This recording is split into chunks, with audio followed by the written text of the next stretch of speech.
In 1955, one decision almost created a global sport and almost destroyed it before it ever reached the Olympics. And here's the wildest part. It almost didn't happen. Political backstabbing, international lobbying, a nay nobody could agree on, and a split that nearly tore the whole sport in two. By the end of this episode, you will know exactly how Taekwondo went from the streets of post-war Korea to the podiums of the Olympic Games. And we are going to tell you about one moment in Olympic history that almost erased Taekwondo from the world stage entirely. That moment? It came down to a single decision behind closed doors, and if it went the other way, Taekwondo disappears. We are getting into all of it today. Stay with us. Welcome to Kicking It with Taekwondo, Episode 8. I'm Master Daniel Park, 5th Dan black belt and a former national-level competitor. Today, we are going deep on how this art became a global sport.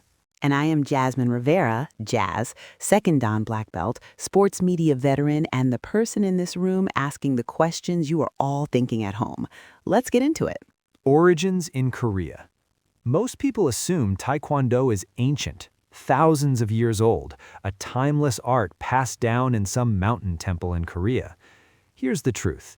The name Taekwondo did not exist until 1955.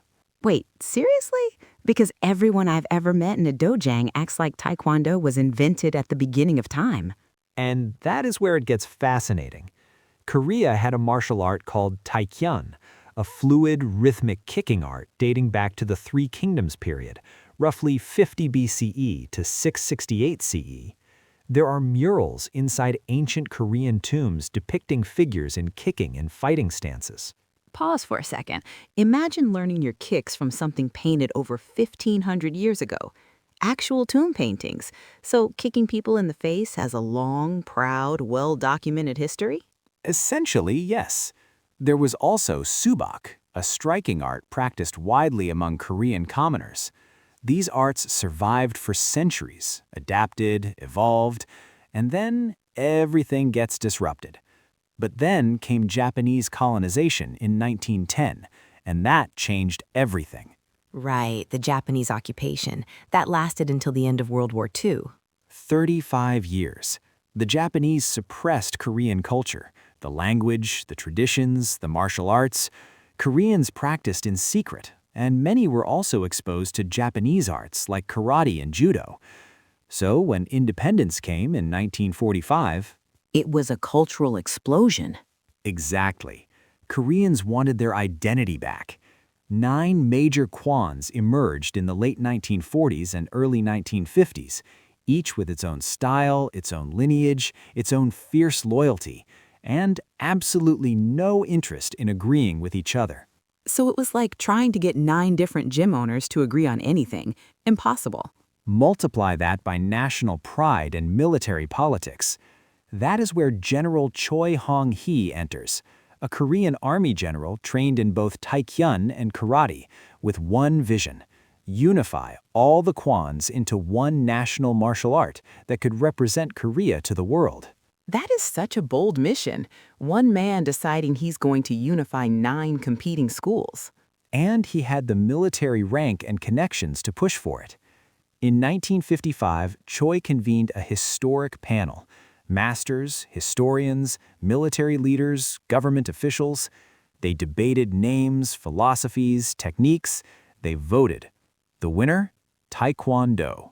Just imagine being in that room. That's the kind of moment that defines a sport forever. Tae, foot, kwon, fist, do, the way. On April 11, 1955, Taekwondo was officially named. Korea had a martial art it could call its own. Okay, we have a name, we have a unified art. Now what happens? Because the world doesn't just automatically notice. Now comes the harder part. Taking it to the world. And that road was anything but smooth. Imagine pitching your sport to the most prestigious athletic stage on earth and getting rejected not once, but over and over and over again for decades. That was Taekwondo's reality. After the World Taekwondo Federation was founded in 1973, the push for inclusion began almost immediately. The IOC, the International Olympic Committee, was not an easy audience. What were their requirements? Because I know the Olympics doesn't just let anyone in. Basically, the IOC wasn't just asking, is this a good sport? They were asking, can this run like a global system? Rules, reach, governance, everything had to scale. That is a massive undertaking. You are basically building a global organization and a sport at the same time.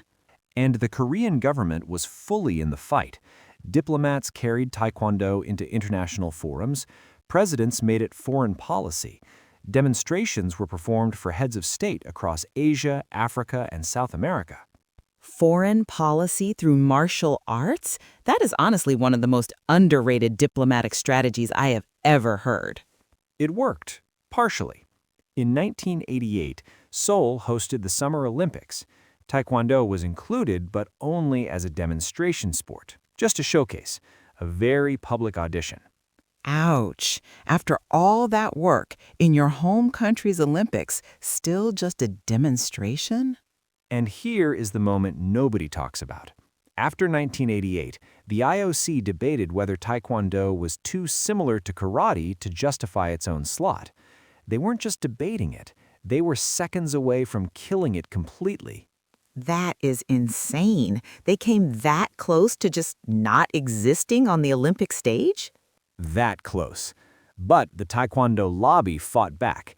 Electronic scoring data, expanding global numbers, clear differentiation from karate. It worked. Barcelona 1992, another demonstration.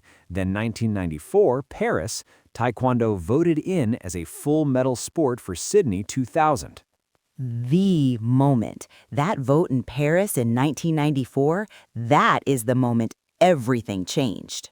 6 years later, at Sydney 2000, athletes stepped onto that mat and competed for Olympic gold in Taekwondo for the first time in history.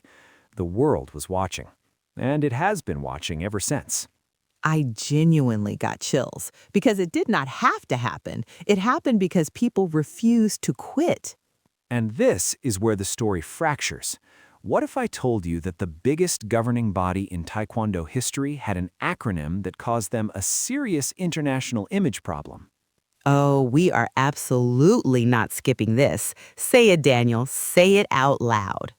The World Taekwondo Federation, known internationally for decades as the WTF. For years, which created some very awkward official conversations. They rebranded to simply World Taekwondo in 2017. The official reason cited concerns about the acronym's negative internet connotations. The internet won that fight decisively. No competition, not even close. Okay, but the real story here is the split between World Taekwondo and the ITF, because these are two very different organizations, and most beginners have no idea both exist. Right. World Taekwondo is only half the global picture. The other half is the ITF, the International Taekwondo Federation. To understand why, you have to go back to General Choi Hong Hi, who did not fade quietly into retirement. What happened with him? Choi had an increasingly difficult relationship with South Korea, power struggles, differing visions. In 1966, he founded the ITF. He eventually brought it into North Korea during the Cold War, one of the most controversial decisions in Taekwondo history. Wait, he took Taekwondo to North Korea in the middle of the Cold War? That is extraordinary. And I imagine South Korea was not thrilled. To put it mildly, no. South Korea backed the WTF, now World Taekwondo, which became the Olympic path. The ITF went a different direction. Same foundational art, different rules. The split has never been fully healed. It is like two branches of the same family tree that stopped coming to Thanksgiving about 50 years ago and have been sending each other formal letters ever since. World Taekwondo governs Olympic competition. Point scoring from kicks to the head and body, electronic Hogu vests, weight categories. The ITF takes a traditional approach. tool patterns, hand technique emphasis, self-defense philosophy, and a different sparring format. So which path should someone choose if they are just starting out? If your dream is an Olympic podium, World Taekwondo is your path. If you want the traditional art and full spectrum, the ITF may resonate more. Many masters have trained elements of both, two interpretations of the same profound art. I love that framing. Okay, the future. Daniel, hit us with something big here. But here's the real question. Did all of that struggle actually pay off? Taekwondo is now practiced in over 210 countries, over 80 million practitioners, programs in nearly every region on Earth. This isn't growth, it's global saturation.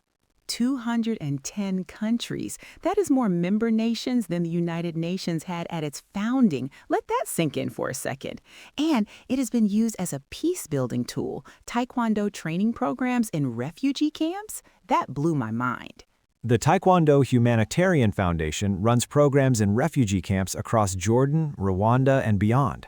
Structure, movement, and community for young people in the hardest circumstances. That is a lifeline. That is extraordinary. And then there's para-taekwondo, because that deserves its own moment. Para-taekwondo became a Paralympic sport at Tokyo 2020, athletes with physical impairments competing at the highest level. The sport expanded its definition of who belongs on that mat. And then there's the digital frontier, e-taekwondo, which sounds futuristic but is actually already happening. World Taekwondo pioneered virtual Poomsae competitions evaluated online.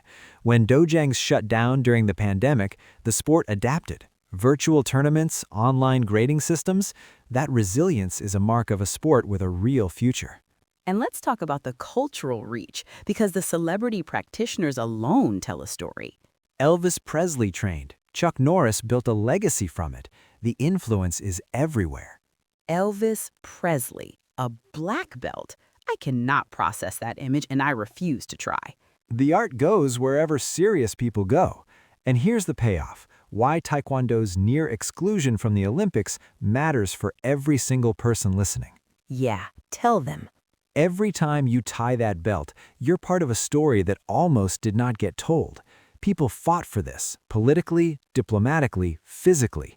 And because they refused to stop, you connect to 80 million people across 210 countries, and to ancient warriors painted on Korean tomb walls. That hit different, Daniel. If this episode changed how you see Taekwondo, hit like and subscribe, because this story deserves to reach every dojang. Technique wins when talent gets tired.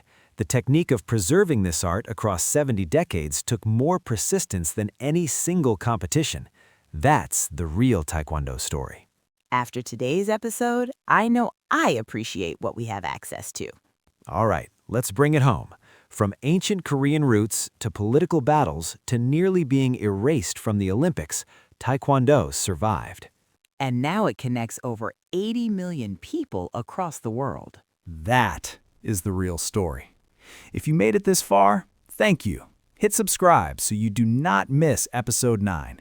We go deep on Taekwondo training methodology, traditional versus modern, and whether the old ways hold up. That one is a debate. Drop a comment below, World Taekwondo, ITF, or both. We want to hear from every belt level, every country. This community is global. Remember, technique wins when talent gets tired. And if you did not yell "K.I." at least once this week, did you even train?